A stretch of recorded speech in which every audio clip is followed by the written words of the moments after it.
Miller. I am a special education teacher at Highland Park High School. I was thrilled to be asked to come here because I love the GLOW program. I was one of the lucky people who was part of the team that created the GLOW program. What I'm going to do is I am going to first give you a little bit of the history of the program, and then I'm going to talk about some of the individual components of the program. The GLOW program is a self-contained program in a public high school for students who can't succeed in the mainstream without assistance. Although the predominant classification is autism, it is open to any student with a disability who could benefit from it. We do also have a program in the middle school, GLOW Junior. I'm not going to be speaking about that program very much because it's basically the same as the high school program, just on a more limited basis. So, to start, I am going to just show you the first minute of a video that explains the program.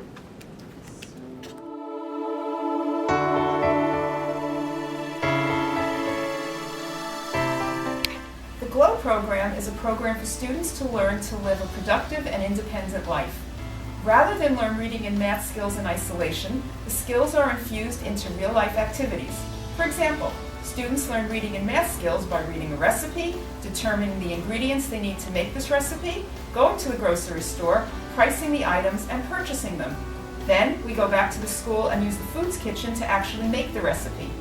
In addition, the students do as many school-related jobs as possible, such as putting mail in the mailboxes and serving students in the cafeteria. The students in the GLOW program have proven themselves to be a true asset to both the school and the community.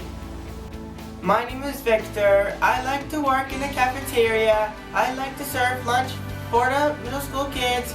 Sometimes I give out the snacks. I would give 2 thumbs up to the program, and Victor loves, enjoys, and takes very seriously the program, and I would like just to see the program continue in the future. I just cannot express myself how much I appreciate everybody who worked with my son and with all peers that Victor has in self-contained class. So. My name is Mark Anthony. I like working at early school. I like reading stories to the little kids. Our CBI program here at Highland Park High School is, in all honesty, one of the most fantastic programs we have to offer our students. It keeps many of our most delicate, our students with the greatest need in our school and in our community, which they need to be. They interact with the other students in the building, they interact with the faculty, and the confidence that I see each one of them gaining daily. So this program, instrumental, and all I can hope for is that we can expand it as we go into the future.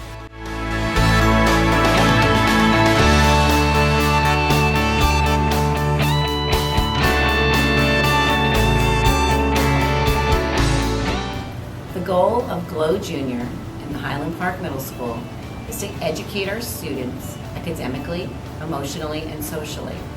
We do this by providing them with a variety of hands-on learning experiences on a daily basis. We are teaching each child how to acquire the basic skills necessary to become functioning, independent, and responsible young adults. Our 6th, 7th, and 8th grade students operate the outlet, which is our school store, and prepare the coffee spot for our staff. They are also responsible for maintaining our fish aquarium. Educational services is also infused into our daily curriculum by the speech therapist, physical therapist, and occupational therapist. The GLOW Junior program is fully preparing our middle school students to move right into the GLOW program in our high school. My name is Miriam. I like to do jobs. My favorite job is the cash register for the school store. My name is Jason. I like to do jobs. I like to do food and I take math. My name is Devin. I like to do jobs. My favorite job is the mailroom. We put the mail in the mailboxes. The GLOW Junior program is so inspirational because I have seen students grow academically and socially. They've become a part of the fabric of our middle school, but just in every thread. And I am so, so proud of these students. How much money do you owe this? Miss Graslow, teachers over here, they're working so hard for him so he can make a better day, and they're doing amazing. I'm so glad and thankful, and God bless all of them. It has been wonderful over the last 4 years to see how our GLOW program has really grown and expanded. We've taken our learning outside of our school walls, whether it be in our school-based jobs, outside in the community, or on our job sites. The success of our program is due to the wonderful support we get from our administration, our staff members, our parent body, and the Highland Park community at large. We thank you so much, and we can't wait for you to continue to see us grow and glow. Go GLOW! Go GLOW!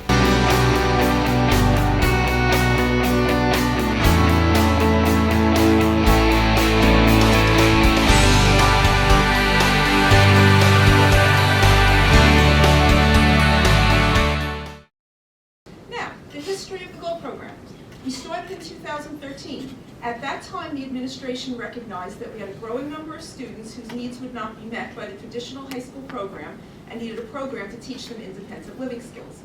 Just to get a feel for what we needed, the administration approached me and asked me to teach a double-period class that focused on life skills. Anyone familiar with Highland Park knows that it's a small walking town. We have a beautiful main street with a lot of friendly businesses. So what I was able to do was take the students to town on a regular basis. I sent out a weekly email to the staff and said who needs grocery shopping, things at the post office, etc. I got a list. Once a week we went out and we did the work. We also did in-school jobs such as sorting mail in the main office and working in the cafeteria. All right, this is different. This is different. So you can just do. I apologize. Mine was different. 2014-15, I did not know Gary was going to be here because we contracted with Gary Molinar at the commission.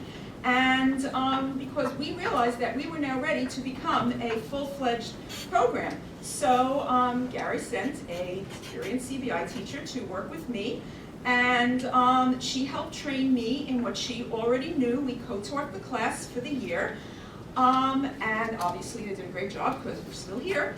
And at that point also we expanded our school-based jobs to other schools within the district. The students worked at our primary school, working with children in the classrooms, at the media center there, shelving books. We also had our first student take part in the structured learning experience program, and the commission there also provided the job coach for that. At that time, though, I took the necessary classes that were necessary so that I could become certified in SLE, because our goal was obviously to bring the whole thing in-house. The following year, CBI officially became a program in the high school. Okay, the commission did a great job, so we were now able to fly a little bit on our own. However, we still didn't have everything we needed. Two problems that we did have is that we had no job coaches, and also because Highland Park is a small walking district, we don't have any buses. We had no transportation. So we contracted out to Project Hire, which is a division of the ARC of New Jersey, to provide the job coaching and transportation to the SLE placements. They also found the placements for the students at that time. Additionally, myself, the GLOW junior teacher, 2 child study team members, and the speech therapist attended a CBI workshop, which met 1 day per month for the school year. The workshop was run by the Bog Center here at Rutgers, although it wasn't at Rutgers. And there we received the most current instruction in CBI practices, but most important thing, we knew we made it because they gave us t-shirts. Next year, okay, program now doubled in size. We had about 8 or 9 students at that point. Highland Park is a small school district. We have about 120 kids per grade. However, we needed to hire another teacher because while I was going out with the students on SLE, obviously you need a teacher to be back with the school students who are not doing SLE. We trained the school paraprofessionals as job coaches, and I started finding our own job placements. I reached out to the businesses. However, we still had no transportation, so we still needed Project Hire to provide the transportation. We also had our first student in the 12 plus, the 18 to 21-year-old program, the program for students who met their high school requirements, but did not accept their high school diploma, since students with IEPs, as we know, can stay in school until the age of 21. We individualize these programs according to what is right for the individual student. The student we had that year took a class at Middlesex County College and had 2 internships. The job coach accompanied him to teach him the skills at the job placement, but also at the college, I want to emphasize, we taught him how to use the resources at the college, how to ride the bus to get there, how to use the tutoring center. We did not help with the classwork, because the goal is to encourage the student to be independent. If he can't do the work without us helping him, we're not going to be there forever. So it's not right for him. If he can do it with the resources the school gives, then we want to give him every opportunity to do it. 2017-2018, this was probably a really exciting year because 2 major things happened. We finally got transportation. We contracted with a taxi service, which in all honesty, I think is better than having buses, because the school districts that I've spoken to that have buses generally say the kids go out, let's say from 12 to 2, the bus picks up all the students, drops them off. I can have the kids go whenever they want. I need a half-hour notice for a taxi. So if I meet with Business A and they say, oh, I'd love to have someone 12:15 to 2:15 Tuesday, okay. Someone else, Tuesdays don't work for me, Thursday's better, whatever hour, I can do that too. I just need a half-hour notice. If we find out at a placement we show up and it's just not a good day and the student's not having a good day, we call a taxi, the student gets picked up. They're not stuck there for the duration because we're waiting for a bus. So that was pretty exciting. The other thing, which was really exciting, was we had a different student in the 12 plus program. The previous student had graduated, and I know he continued on at community college after that. This student, one of his placements was at Modell Sporting Good. Mid-year, they reached out to me and said they wanted to hire him. So that was just incredibly exciting. And just so you know, that does not mean, okay, goodbye, we're done. What it means is we changed his unpaid SLE to a paid SLE. He still had a job coach to assist him with the responsibilities that they wanted to increase. And he had a job coach until he no longer needed it. He also has graduated. He is still working at Modell's. Here we are this year. There's now a 3rd teacher in the program because we have so much SLE that I'm really out of the building a lot, and we need, obviously, people back in the building with the students who are still there.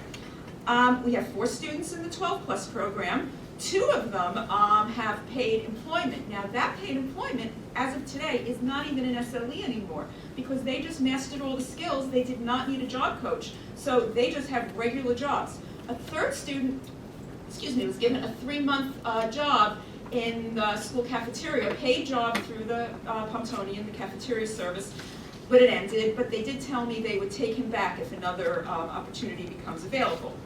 We have 25 businesses working with us, over 25, that I'm really proud of because we had none 3 years ago.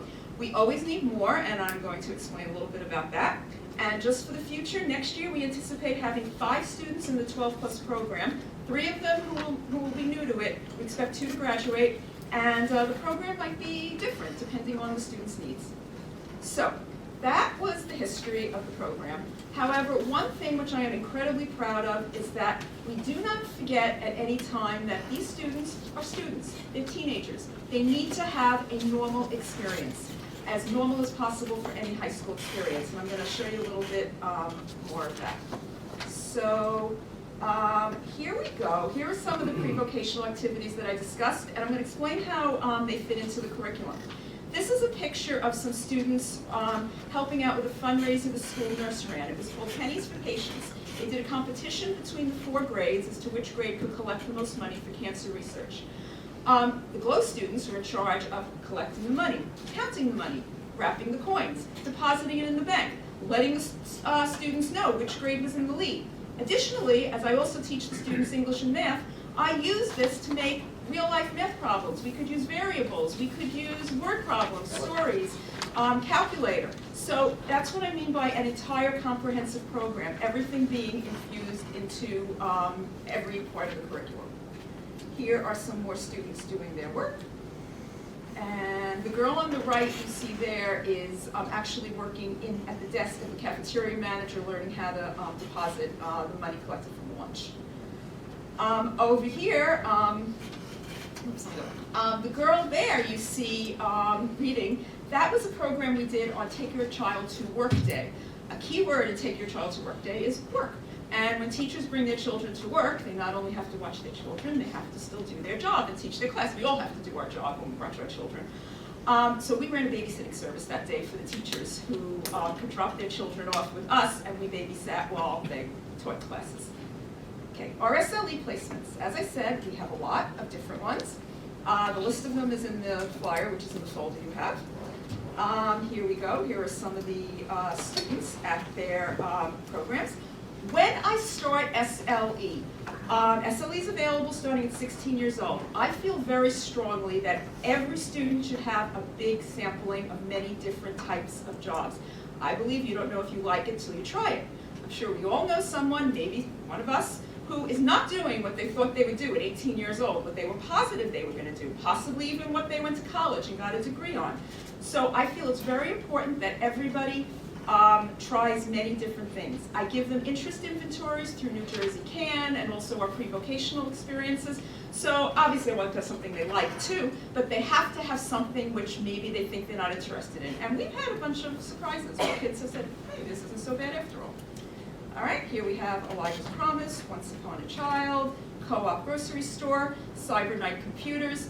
Now, on the right, you're going to see the next slide is going to show a similar activity.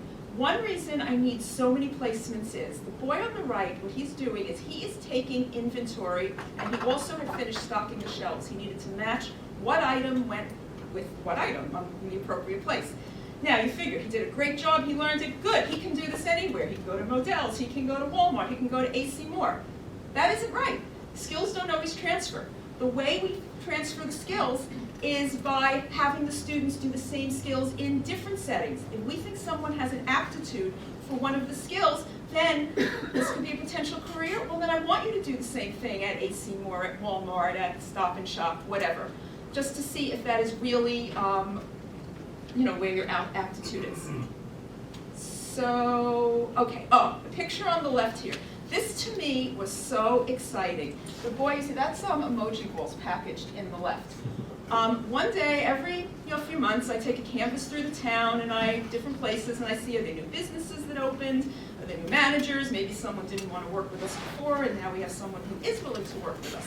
Well, I went into this store, this was a Capsule Toys, and the manager said he was desperate. He had the most boring job ever. He sold these emoji balls on the internet.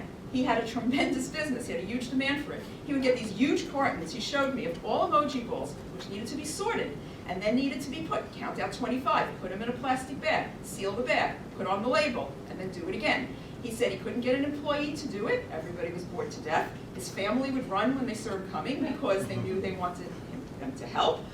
And I thought of my students, and I knew I had this student in particular who just loved doing repetitive things. He went in there, he would sit there for 2-3 hours at a time, just doing this, finished carton after carton. It wasn't a paid SLE, but honestly, the man who just finished a carton, he gave him $20 every time he finished the carton, because it was such a mutually beneficial arrangement that the boy loved it, he felt useful, the business had a need accomplished. Now, the community. I want to make sure they know us as well as we know them, because I want them to reach out to us. And we participate in many things throughout the community. Over here are 2 things that we did. On the left, we worked at the senior center. If you can think about it, if you want to encourage socialization, what group of people can you think of more than senior citizens who love children, love young people, don't get bored, you can talk to them all you want. They had luncheons every 6-7 weeks or so. They invited us. We set up for the luncheon. We served the luncheon. We ate with them. And then afterwards, we did a little dance with them. I have a little video you'll see in a minute. On the other side, we now run monthly a program at the Highland Park Public Library for 2- and 3-year-olds, where the kids learn now, we make a craft. We pick a song. We need to know what materials do you need to do this. What do you need to do? Who has to get what part? What's available, etc. And we're on this website, and we do it every month. So hopefully, this will be the video at the library. We make kazoos.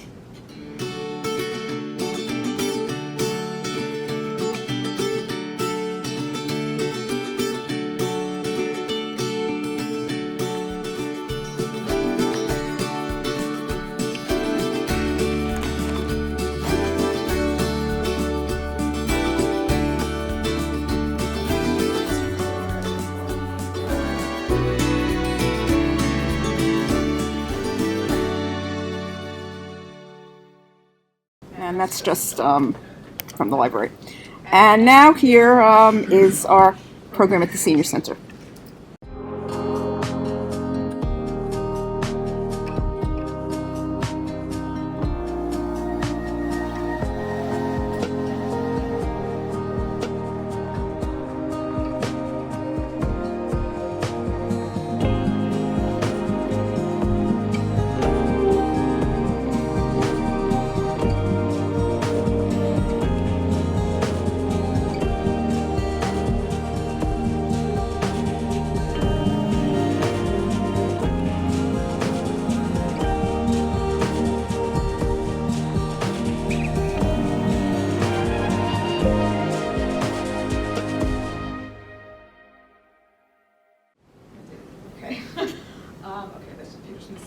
This was, the town reached out to us, Highland Park had a Unity Day, we did a presentation for just children of all ages.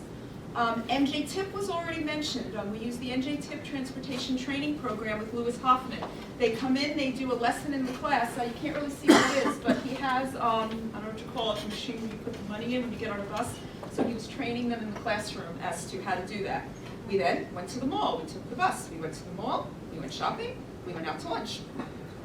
Okay, again, I said mainstreaming is so important because these students, they're students. They deserve to have a regular high school experience. Now, we teach socialization as much as possible.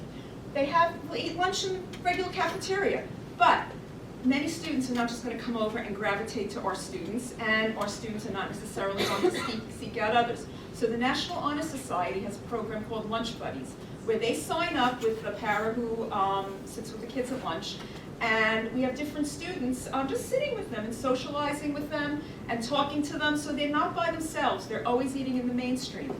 Also in the classroom, we have a lunch bunch program, which is run by either our speech therapist or a child study team member. And in that program, it's a more structured program where they discuss how to speak, different reactions, etc. They're part of the Mainstream Business Club, and in fact, I had invited my co-teacher to come with me today, but she is in Atlantic City at the state conference because one of my GLOW students is a finalist in the special ed competition and is participating today in Atlantic City. So that's pretty exciting. They also do the Make-A-Wish Walk. They sit with peers at assemblies. Their electives are all mainstream. There's para support as needed. They are in the school dances, the school play, they act the pep rally, the street fair, and they've been chosen as Student of the Month, which is nominated by teachers and voted on, but Homecoming King and Queen, they were chosen, and that is voted on, chosen 100% by students. Here we are at the pep rally, and there's the junior prom, and there's our Homecoming King and Queen from last year, GLOW students.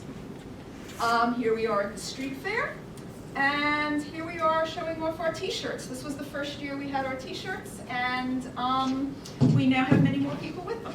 So that is the GLOW program. My contact information is on the brochure, which is in your folders, and thank you all so very much for having me.